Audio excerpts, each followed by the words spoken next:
Ganga express की शानदार प्रस्तुति। हेलो प्रिंस प्रिया, मैं गूगल से ऋषिता राज बात कर रही हूँ। आपसे कुछ जानकारी चाहती हूँ, क्या आप दे सकते हैं? अच्छा बिल्कुल, पूछो न की पूछे छो। मेरा पहला सवाल है, आपकी कितनी गर्लफ्रेंड्स है? हे राजू भैया, रे बिक्कू, ए छोटू, है नहीं आई तक ई गर्लफ्रेंड के कहा कहे छे रे? ओहो, गर्लफ्रेंड नहीं गर्लफ्रेंड, एकर मतलब माल। अच्छा मालवा करे तई न कहीं। अच्छा मैडम, हमारा 3 गो माल छे।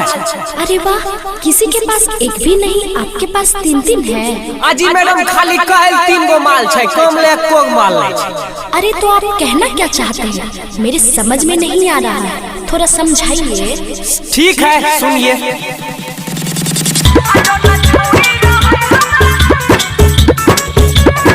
ऑर्केस्ट्रा बजा। डीजे कंचन राज, हाजीपुर वैशाली।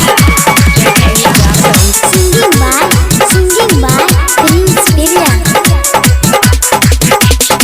ये गोता पागल छै थोरे थोरे, ये गोता भाग गेलै दोसरा के जोरे। ओह माय गॉड, ये गोता पागल छै थोरे थोरे, ये गोता भाग गेलै दोसरा के जोरे। मैडम एक गो छौरी हमरा दिल में। अच्छा तो क्या हुआ? एक लड़की आपके दिल में है ना, उसी से प्यार कर लीजिए। मैडम पहले सुनिएगा तब ना। कल वो छोरी नदी किनारे बुलाई और अपना शादी के कार्ड हमरा हाथ में धरा के बोल रही थी, बाबू मेरे शादी में जरूर आना। अच्छा मतलब क्या है, पूरा बताइए। हाँ तो सुनिए। छोरी रहे हमरा दिल में, ओकर शादी होय छै अपनील में। छोरी रहे हमरा दिल में, ओकर शादी होय छै अपनील में। ओह माय गॉड, तब तो आपके साथ बहुत बुरा हुआ। हाँ अच्छा मैडम, वो सब बात छोड़िए। आप प्राइवेट है कि सरकारी? अरे तो सरकारी प्राइवेट क्या होता है? हाँ तो देखो मैडम, अगर तोर बियाह भए गेलै तो सरकारी छो, अगर तोर बियाह नहीं भेलै तो प्राइवेट छो।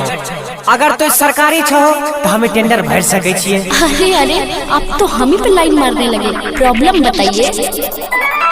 केहका नाम बतैया मैडम, दिला बात के बात है।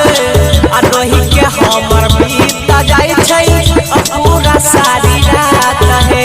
ओहो, आपके साथ बहुत बुरा हुआ।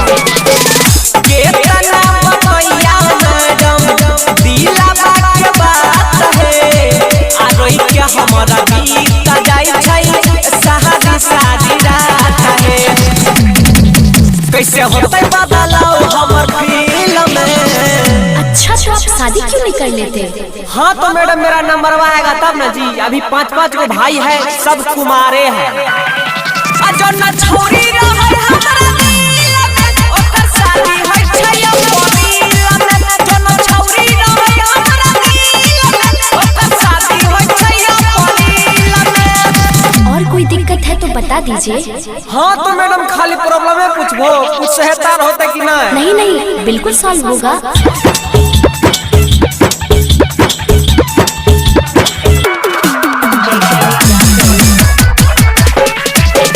DJ Kanchan Raj, Hajipur Vaishali. Singing by Prince Priya. तू ही कुछ उपाय वाला अगहा बाहे गूगल। अछौरा पिरसाबा के अब जिनगी जाई छै डूबल। तू ही कुछ उपाय वाला अगहा बाहे गूगल। अछौरा पिरसाबा के अब जिनगी जाई छै डूबल। आ कहिया फंसबै है मछरी झील में,